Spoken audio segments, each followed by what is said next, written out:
is your Don't Mess with the Meat Wall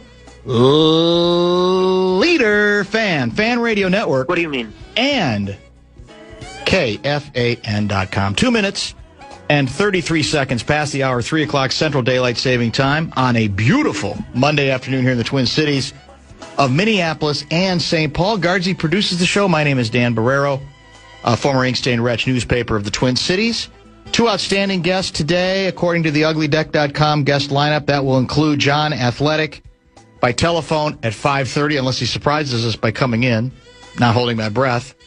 Day before day one NBA draft, we'll find out what the latest Wolves steam is. He might have some Wild steam for us tomorrow, too, or today, too, at 5:30, he says. Did you see there's a couple of standards at the Athletic. The oral history. And what I'm hearing. What I'm hearing, yeah. What I'm hearing. We've had some fun with that, and I bet you he feels good, because I don't know how many. I think Alec Lewis has done like 12, what I'm hearing. Alec is hearing a lot. Apparently a great deal. Johnny, not so many. So this might be his first or second. We'll find out at 5:30.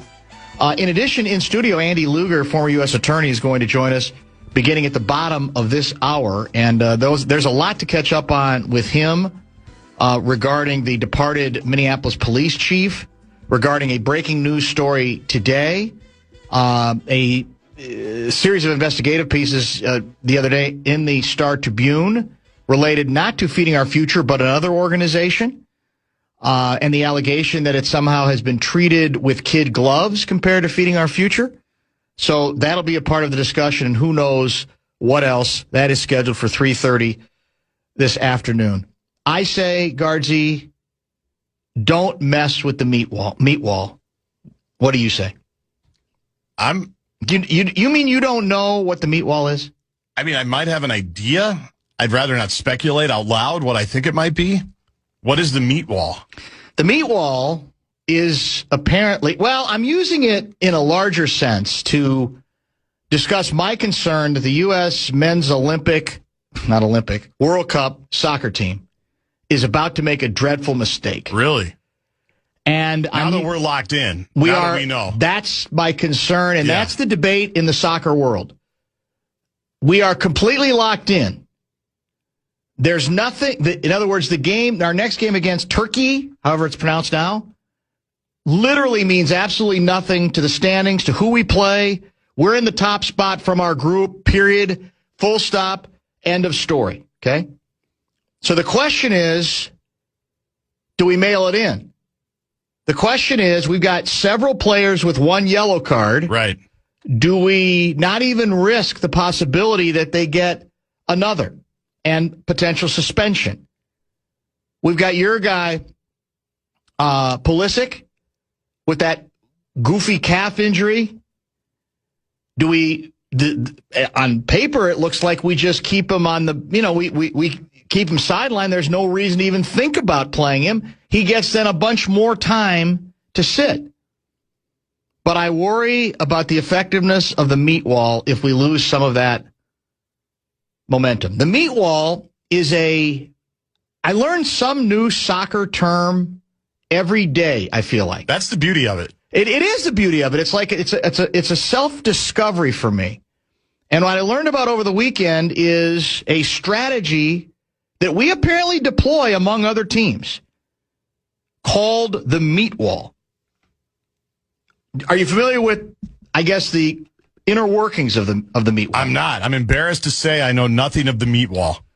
According to the Wall Street Journal, the meat wall is a colossal slab of human flesh rising out of the ground directly in front of the goal. The meat wall is the name given to the cluster of bodies that forms inside the 6-yard box at every corner or free kick. Formed by lining up a bunch of the biggest, brawniest players on the pitch, it is deployed with the express aim of obstructing, impeding, or otherwise hobbling the opposing goalkeeper and unleashing, wait for it, panic the moment the ball enters the box. The way one former soccer star put it, it's carnage inside the box. No other word for it. You feel like every time there's a corner, they're going to score a goal. Since the meat wall first sprang up in English soccer 2 years ago, has transformed corners, free kicks, and throw-ins, once viewed simply as ways to restart play, into some of the game's most dangerous scoring opportunities. And I guess the issue here is that there's always been an attempt to cram players into the box to create scoring opportunities. But what they say what makes the meat wall so effective is how it pushes the duel between attackers and defenders to much closer to the goal. And apparently we are among the teams that believe in the meat wall, in deploying it, and indeed using it. I just like saying meat wall. Of course. Because it's a great... I like to know who came up. I mean, you got to have an imagination to come up with that.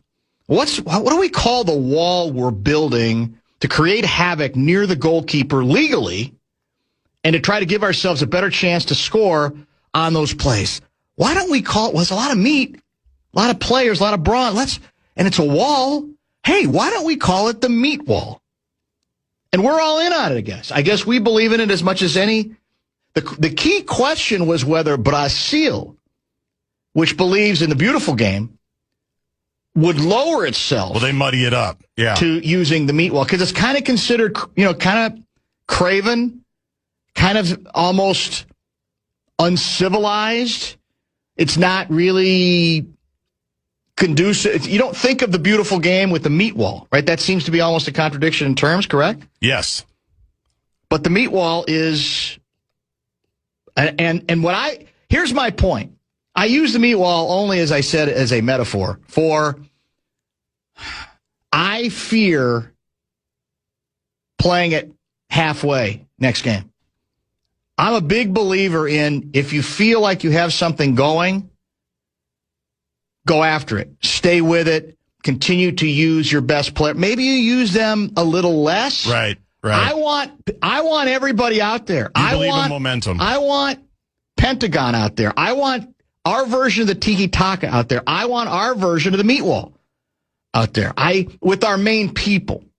I mean, you could play, I guess, all those things with your subs, but I worry about, do you lose something that you can't get back? Right now, through 2 games, we have great momentum. Another thing I learned this weekend. Do you know this is the first time we've won 2 consecutive games on the men's side since 1930? I did know it had been a long time. My God. Yeah, I know. I think the first one. Now people wonder why everyone's so excited. That's it. And might be jumping the gun a little bit. It's because of this, because they're doing things our team usually doesn't do. That's the way I look at it. So roughly 70% of all corners taken, for example, in the English Premier League last season were in-swingers aimed into the 6-yard box. That's meat wall material right there. And are you familiar with Arsenal? Yes. They use it. The meat wall helped the Gunners plunder 19 goals from corners on their march to the Premier League title, a higher tally than any individual Arsenal player. So, as I understand it, there were rule changes that have almost guaranteed that somebody would try to come up with the meat wall strategy. And yeah, I know, if somebody had predicted to me 6 months ago that on Monday, June 22, A, we'd be leading the Monday show with World Cup soccer, and B, we were talking meat wall, you'd probably be able to take all my money. I wouldn't have put very good odds on it, but that's the beauty of it. We have to evolve. Yes. We have to follow the story, as we like to say. So apparently the laws, and again, you may have known this because you're a great soccer mind. Mm-hmm. The laws of the game were rewritten in 1997 to prohibit challenging the keeper mid-catch. The man between the sticks since then has become a protected species. So the meat wall acts as a loophole because it traps the goaltender on his line, blocking him from even attempting a catch, which then lowers the likelihood of what we like to call an infringement. Tony, is it pronounced Miola, former goalkeeper? It's just completely changed the game. He's made 100 appearances and 3 World Cup squads for the U.S. Now, he says the keeper must navigate hulking giants and complex blocking schemes designed to wall him off while the ball is indeed airborne. Now, It had already been used in the early days of the Cup. Bosnia-Herzegovina, their score in their 1-1 draw against Canada. And the belief is once we get to the knockout rounds where defenses are what? Tighter. Everything tightens up. Yep. Chances for open play dry up. Meat wall. Let's go to the meat wall. Do we have enough brawn for the meat wall? That's the question. I don't know. I'm sure we do. Our Herb Brooks-like coach wouldn't be using it. That's true. He's smart enough to know. He probably picked this team knowing he needed a meat wall. I'm worried we're going to sit everybody, man. I don't want to do it. It doesn't bother me as much. Oh. Because soccer, I don't know if you can get momentum in soccer. Yes. Because you only play once every 12 days. Yeah, that's the point, though. Whatever positive things, we haven't done it long enough, I think, to feel like it's that reinforced. We won two games. There is that.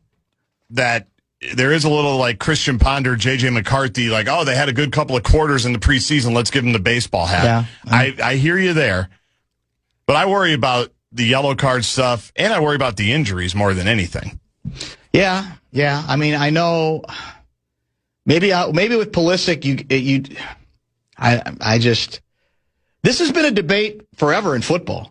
And really, more football, I think, pro football than basketball, I think. I think it's been a debate, and we've seen some teams rue the day that they mailed in a last game of a season. Yep. We've seen other teams be successful with it. I think you got to leave it to the coach because he's got to know his players, and presumably this guy's world class, and he will indeed know his players. I don't know. I almost wish we had more at stake. At least, I mean, we knew we were going to get in, but I almost wish it would have mattered in terms of us having top position out of our group. I think then it would have been easy. Understood. Because then you're going to play because there's a big difference about who how rigorous the competition might be in the next round. A lot of good texts coming in. We'll get to them. Andy Luger, as I said, in studio at the bottom of the hour. Let's see if he has. I don't think he's a big soccer guy. I think he's a big football guy, but I don't think he's a big football guy. Right. We'll find out.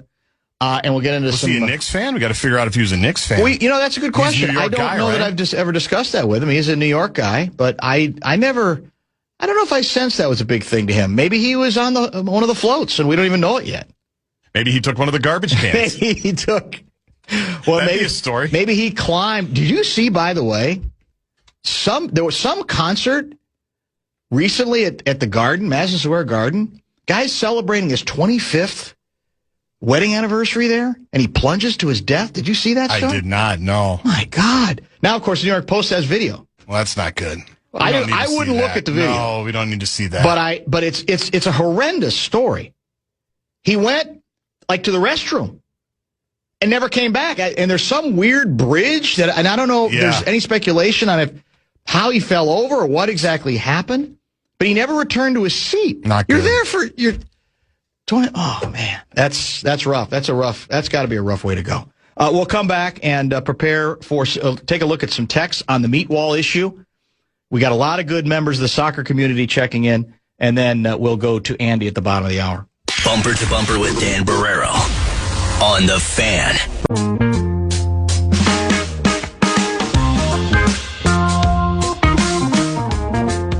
This is from area code 701 guy. Is the meat wall the soccer version of the tush push? I don't think so. No. I don't think so either. I mean, I'm more bothered by the tush push in general than I am the meat wall concept. Yeah, I don't love the tush push either. In part because it does seem challenging to score in soccer, and so anything that might give you a greater opportunity to do so, I think, should be appealing to a certain extent. This is from John, the mail carrier. Dang, I could have made life-changing money if I were able to trade on Kalshi. How many times you would have said meat wall in the first segment? Could have taken the over and made it rain. Dan, with Dusty May leaving Michigan, will the Gophers have to give PJ an extension? No, but Richard Pitino might get one. Yeah, Xavier. Be on the lookout. That is an interesting nugget that the next question. Bozich brought to my attention. You already apparently knew it. I texted you. Dusty May, highly successful men's basketball coach, University of Michigan, already gone. Yeah. Took the money and ran to Dallas to run the Dallas Mavericks. Not surprising. I mean, the thing about Dusty May is he's not really viewed as a throwback hardcore guy, right? Is he? Doesn't seem like it. At least he doesn't show it on the sidelines. Of course, that doesn't mean everything. Right. But that is a very interesting move. You suggested that Michigan should hire Tom Crean, and my reaction is no. Yeah, I know. Selfishly, I don't want him hired. I understand. Plus, I don't think he wants to meet. Well, he does. He wants the meat grinder. I know he does, but he doesn't. I'm trying to protect him from himself. He's better off doing what he's doing now. You couldn't do it to Flip. He is in such a... No, that's true. You couldn't stop Flip. I wasn't very successful there. And we're not going to be able to stop Tom if somebody calls him. Yeah, you might be right about that. Agree with you in principle, but the injuries and the yellow cards are legitimate reasons to sit people. But otherwise, go for it. I just worry that it's all so delicate and so new that you're superstitious about this team now. Well, a little bit. I don't even know. I don't know if it's superstition. I think it is a belief that if you got something good going, do you run the risk of losing some of it if you just mail it in? What if we lose like 4-0? And the Turks, Turkey. Yeah. The Turks. I think you can still say the Turks. I'm not sure. Exposes us. But it's no longer pronounced Turkey. I know. Turkey. Interesting. What if they expose us, though? Even though we don't have our guys. Well, yeah, the comeback to that would be, well, you didn't have all your guys, so that's why it doesn't really matter. I don't know. I just don't like that feeling. A new FIFA rule this year for the World Cup, all red cards and yellow cards in group play are not continued in the elimination play. Everything is reset. Why is everybody saying Is that true? That's not what I've read. I'm not a great soccer mind yet, but my understanding, everything I've read about strategizing, do we play our main people, how much do we play them, is absolutely related to certainly the yellow cards, right? I've heard it multiple times from people that would know more than us, so that's why I've been going with it. But we can check. Yeah, we can indeed double check. Trying to think what the game was I was watching last night. I mean, I'm watching all these games. I know nothing about the teams. I'm now completely into it. I love it. It's the beauty of it. It is. I absolutely. You can come at it, in your eagerness, almost very with great naivete, and just say, I'm just enjoying more than anything what's the island nation off of Africa that we talked about? Cape Verde? Cape Verde. Yeah. They had a draw with Uruguay. They did, and I swear they scored first in that game. And I swear to you, I've never seen, and I don't know how many fans were there, but I've never seen a celebration like that. It felt big. It felt mythic. Yeah. And they ended up, as you say, in a 2-2 tie. The tush-push comparison was spot on, writes Jake and Egan. The team throws all their players in the box and lets chaos happen exactly like the push. I don't think it's exactly like that. This is from Peace and Love Guy. I've had 0 years of soccer playing experience, and you absolutely keep your starters playing unless they're injured or ill. Yeah, I mean, you obviously don't want to be reckless on Pulisic, because he's allegedly your guy, right? He's your greatest creator. Yes. Although now, out of nowhere, who's getting all the attention? It's Antonio Freeman's kid? Freeman's kid. Yeah. Yeah. That's an interesting story in of itself.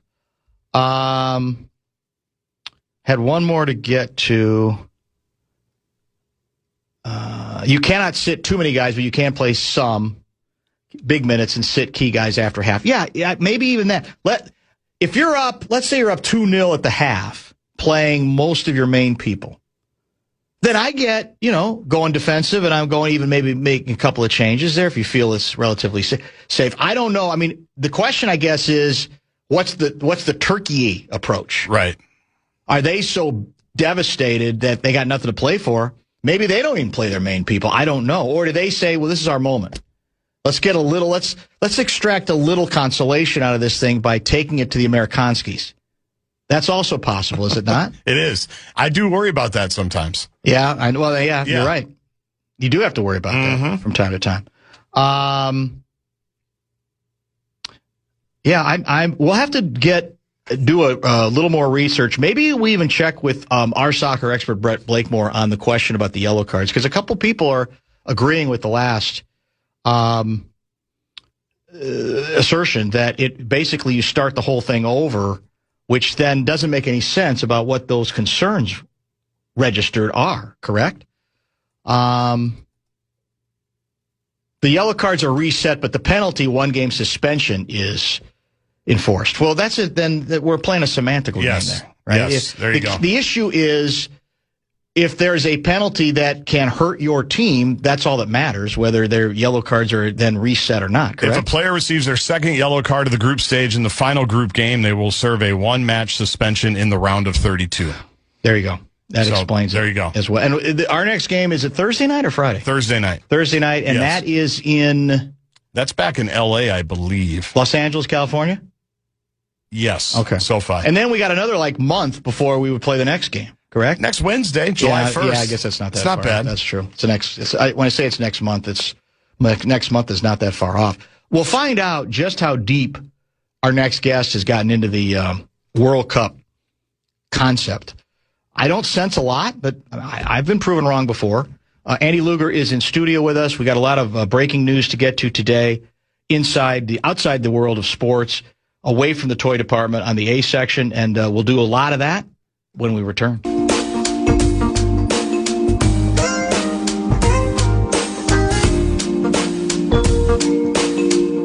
I wonder if this will mean anything to you, Andy Luger. This text just came in from 651 guy from...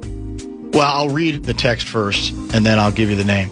Hey, Dan, let Andy know the Yum Boys of St. Louis Park met for lunch today, and we are listening. Please give him our best, Eric and the Yum Boys. Yeah. Those are names you know? Yeah, recognize? so I was at Yum a number of months ago picking up some soup, matzo ball soup, and they were there. They introduced themselves. They told me that they, contrary to others who are texting you, they like it when I'm on the show.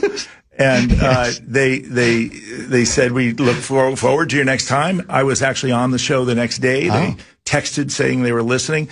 They're good guys. I mean, you've got some interesting listeners who are quite loyal. Yeah, they are loyal. Many of whom, not many, but some of whom come up to me after an appearance and say, can we hear more about that? And I was like, well, I actually have a job too. So, but it's nice to know that people are listening. It turns out you have a deep and abiding love for the game of soccer. Okay, maybe I'm exaggerating that a little bit, but you do have a soccer story, soccer memory. I have a few stories. So I moved to London for a year, 1979, to study philosophy at the London School of Economics, and for a year. And upon landing, I get a flat halfway between Fulham Stadium and Chelsea. They don't call them stadiums, so I'm off already. But Fulham and Chelsea, right in the middle, in the town of Fulham. And I meet a local guy who says, come with me to a Chelsea match. I'll make you a Chelsea fan. He buys me Chelsea blue scarf and a hat and whatever else you buy. We go in and I become a Chelsea fan, but then I wander back to my flat by myself and I go into a pub because I'm all excited now, and everybody in the soccer field, they sing songs when you score a goal. You'll never walk alone. I don't know if they still do that. I think they do. But I thought this was amazing, and it was a rough time in London. It was beginning of Margaret Thatcher. There was a lot going on, but people were unified at the soccer field. And I go into the pub, and I've got my blue scarf and my blue hat, and a guy walks up to me at the bar, and he says, "Where are you from?" And I said, "I'm from New York." And he said, "You want to get back there?" And I said, "Well, someday." And he said, "Well, I'm going to walk you out." So this is a Fulham pub, not a Chelsea pub. And I'm an idiot. I'm 19 years old. I say, "Well, aren't we all friends?" All the stupid things you can imagine saying, I say. And he said, "Yeah, I'm going to walk you out of here, and you're never going to do this again." And so that's my story of being a soccer fan or a football fan in London. A further confirmation at just how deep these loyalties are and these grudges are as well. Yeah, he wasn't kidding. Oh, man. When he said, "Do you want to ever get back to New York?" Yeah. And, I thought for a moment he was kidding, and then I kind of looked around the pub. Was anybody looking askance at you? Yes. I stuck out. I stood out like you can't believe. Wow. I was a big guy back then and more hair and all that, but I'm wearing, Chelsea blue. You don't do that unless you want to get into a really bad fight that you're not going to win. How do you, I don't want to spend too much time on this is your life, but I think I'm going to go study philosophy at the London School of Economics. I assume it's a little tougher than that to do it. Yeah. But what made you want to do it? I was studying philosophy and social theory at Amherst College, and sophomore year professors, I kind of got into a certain area that I'm not going to bore your listeners with, but so philosophy that I was learning. And they said, if you really want to study this stuff, the people who teach it are either in Germany, but you got to speak German, or London. I opted for London because mostly I speak English. And I also just always wanted to go to London. I wanted to see Liverpool, the Beatles. I wanted to see, the history. Yes. And frankly, Monty Python was big back then. So I wanted to hear people talk like Monty Python. All good reasons. Okay. So let's get to some breaking news first. If we have questions for the audience, they're already coming in, 64686. As former U.S. Attorney Andy Luger, kind enough to join us on this Monday afternoon.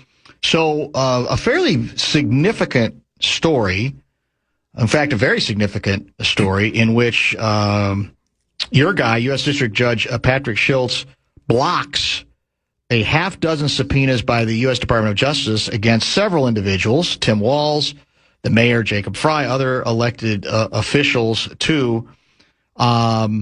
Those subpoenas had been issued, I think, a while ago, if I'm not mistaken, as part of an investigation to whether they obstructed immigration enforcement during Operation Metro Surge. Judge Schultz has ruled that the subpoenas were politically motivated, unconstitutional, and without merit. Other than that, how was the play? I mean, that's the trifecta, I would say. Give me your reaction to this ruling. Every time I say to friends or to you on air, this never happens, I feel like I'm not going to say that again, because at some point this never happens goes away. This never happens. I've been doing this for 40 something years. This is the first time I've ever seen anything like this.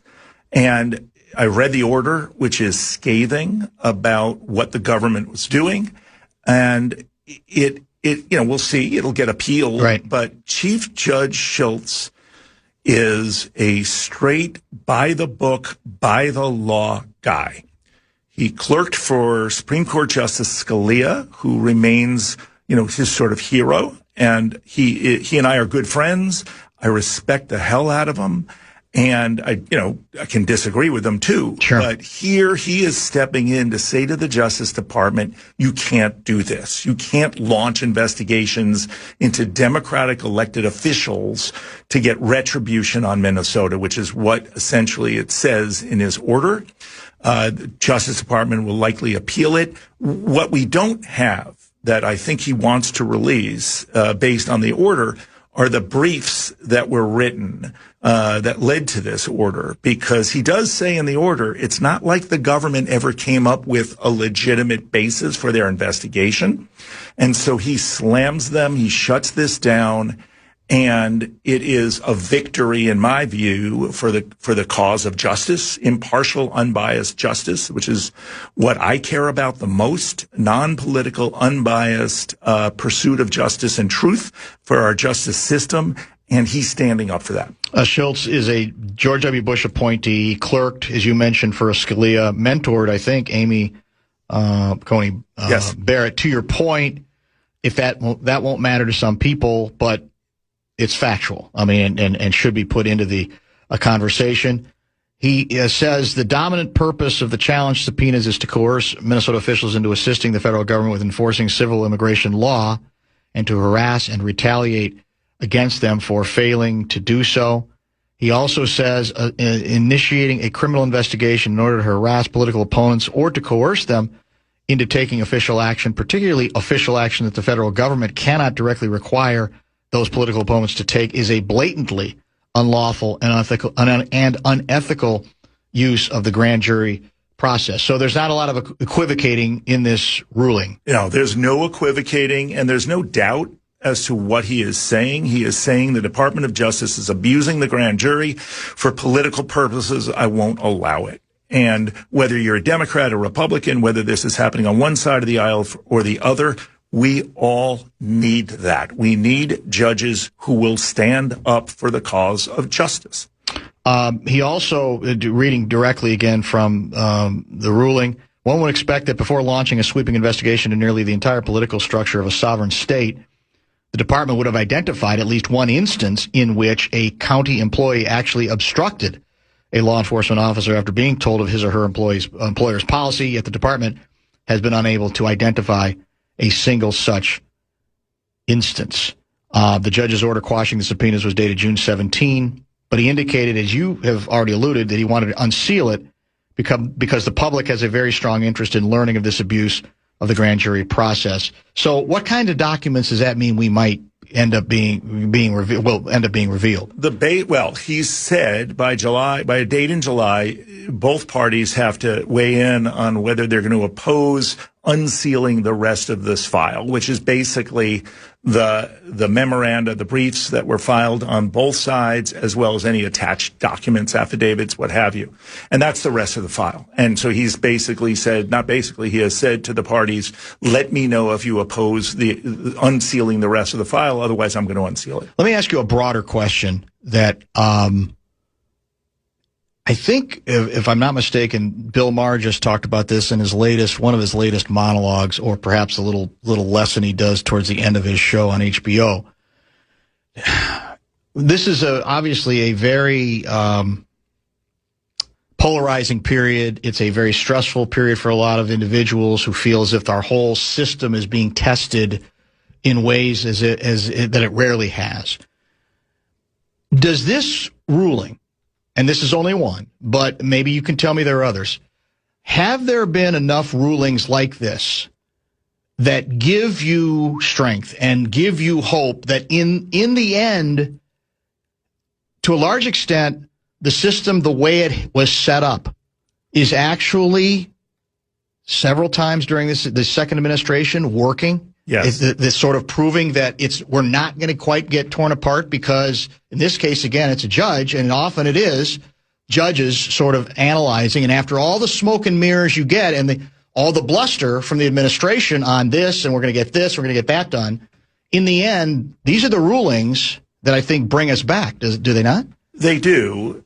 We need more, but we've gotten quite a few, particularly at the district court level, particularly at the level of trial court judges like Chief Judge Schultz, but others in Minnesota and around the country, in New Jersey and in D.C., in California, in Portland. And these are judges, we all tend to talk about who appointed the judge, a Republican judge, or this judge. I don't look at it that way, and I never have. They're judges. And I have appeared before, judges who come from a wide spectrum of beliefs prior to taking the bench. And if you're smart and you care about the cause of justice and you care about our system and the rule of law, you're going to rule, quote unquote, the right way, whatever that way is, whether I agree with it or not. And I respect that. I think we need to get back to a point where we stop talking about, and Chief Justice Roberts said this, Republican judges and Democratic judges. That undermines things. I think it helps, the argument to your listeners and to others that he happens to be a highly regarded, very conservative judge. But even if he was, somebody who came from a liberal background, these are judges who look at the law and apply it. And I'm very grateful for it. Texter writes, does Andy have an opinion that this administration's DOJ is using these bogus cases just to steal headlines, even though they probably know they'll end up losing the cases? Is it a strategy? I wouldn't go that far. I think, yes. I think they're trying. Look, the Comey seashell case, which is, to me, as ridiculous as they get, that's going to go down in flames. But I think, without knowing, because I don't talk to the people who are bringing this stuff, that they want to be all over Jim Comey. And they are. Yeah. And right. so if you want to be all over Jim Comey and you want to make his life miserable and no matter how strong the defense is and the legal arguments, you're still living with an indictment over your head. And as somebody who has both brought indictments and defended and represented people under indictment, I know what that means. And so, yes, there is a performative aspect of this that works. I don't think this one really worked. I don't think anybody really thought this was going anywhere. But quashing the subpoena is an extraordinary remedy and one that, based on everything I can see, seems warranted here. All right, we're going to try to cover a lot of ground in this hour, and we'll bounce back and forth. And so if we get texts going back to maybe something we've gotten to earlier, we can certainly revisit several of these stories and try to mix and match the rest of the way. This probably is the most ancient story, relatively speaking, and although it didn't take place that long ago. Former Minneapolis Police Chief Brian O'Hara resigned, I think it was May 26. Feels like it's like a year ago, but that's actually less than a month ago, for God's sake. And I don't think you've been on the air with us since. And I also think you have some strong opinions about this. Let me set it up this way, and then I'll give you your best shot at the direction you want to go.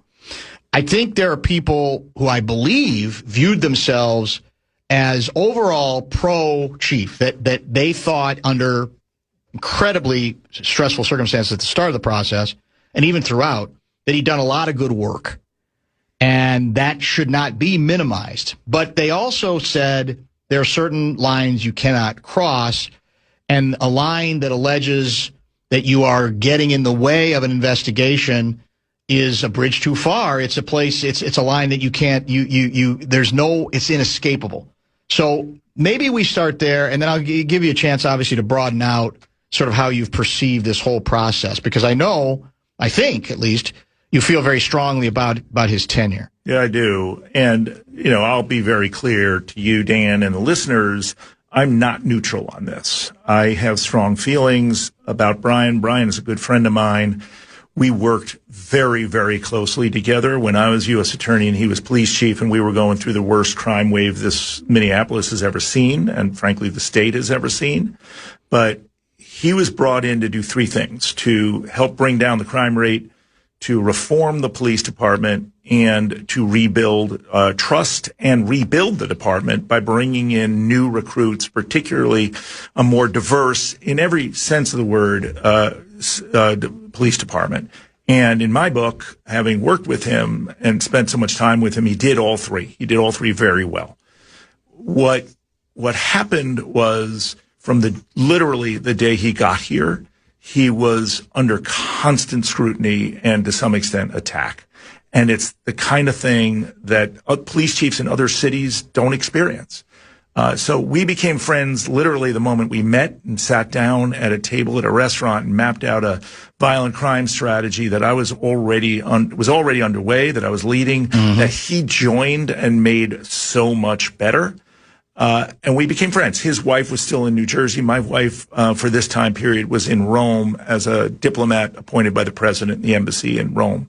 And so we were kind of two guys. And he likes steak. I like steak. I don't like steak as much as he likes steak, but we had a lot of steak at all the different steakhouses. I cooked for him. We spent a lot of time in the evenings. We got to know each other.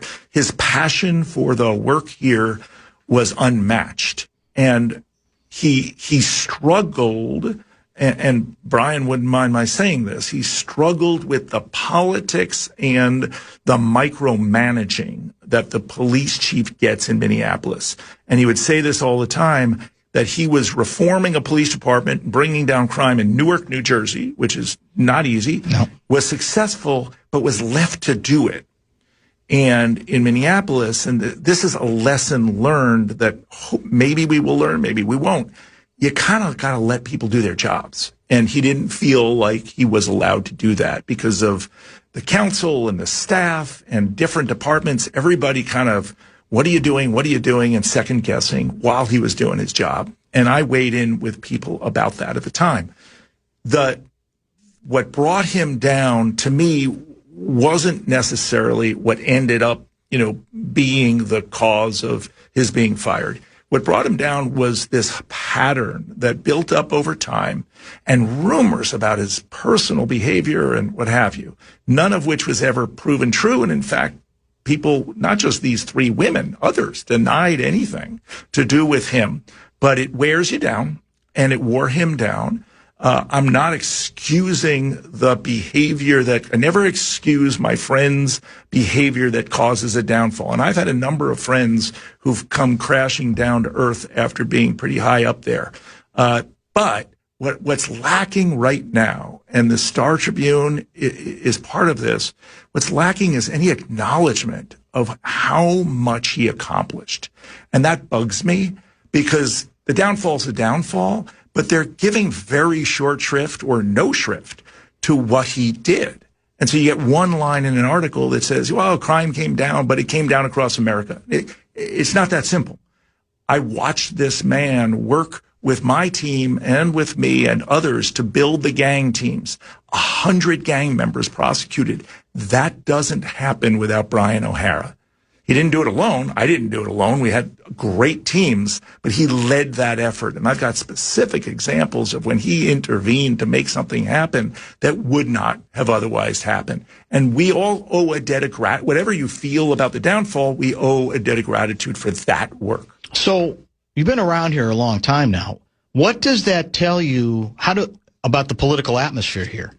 It's really poisonous. And I've seen, chiefs come and go. I've known most of them, and some of them I really liked. It's a very hard working environment. I don't know who comes in here to do that literally weeks into his tenure, Brian was over at my house for dinner, and he looked at me and he goes, everybody wants to meet with me. Everybody wants to tell me what to do. I have no idea what this is about. That it doesn't work that way in Newark, or frankly in most cities, where you hire a police chief. A council member called me one day and said, or saw me one day and said, how can we help you? We think you, Luger, are doing a great job. And I said, thank you very much. I said, your resume is really impressive in a lot of areas. You know what's not on your resume? Running a police department. Why don't you let the police chief do his job? Come in, oversight, and ask questions. But you guys are on him every single day. And that's not healthy. And that's not just Brian. That was true of others. And this is a guy who was out recruiting people to join the police department. He brought me to recruitment ceremonies. I met with people who were inspired by him, who are now police officers because of him, to rebuild. And I get it. He's got his detractors left and right. But his passion for this job, under difficult circumstances with his family being back east, was incredible to watch and to be part of. And so I'm sad that this happened. As I said, and you can tell, Dan, I'm not neutral on this, and I don't pretend to be. I'm not second guessing whether he had to go or not. I can't be in the middle of that. All I know is we should not be beating up on him in the media the way we are, given what he did for us. So the pushback would be, look, he knows what he walked into. This police department was a mess. There were reasons that you could say a number of certainly progressives and others said, we got to be on this. We have to be vigilant because there's so much baggage. What do you say to that? Because it's not, I don't know if you can compare any other police department to this one on the basis of George Floyd, even going backwards and a little bit forward. Sure. Here, how about this? Brian, we hired you. You were a unanimous choice. The mayor appointed you. We voted for you. We want you to be successful. Number one, how can we help you? Something that I don't think he heard very much. How can we help you? And we have issues and concerns. Can we find times to talk about those? Not go up on the dais at the city council and squawk and make your... No, we want to sit and talk to you because we want you to be successful on reform and on bringing down crime. And there was almost none of that. That's what you do. This was a wreck that he walked into, and he knew it. You got somebody to take this on. You're his bosses. Great. You figure out a way to do it without micromanaging daily his schedule, his hiring, his choices. I would get calls from people saying, why does he go to so many crime scenes? Literally. We don't think a chief should be doing that. And again, my response was, and the last time you were chief was? Like, who are you to say what a chief? He's building confidence by being out there and being so vocal and supporting his people.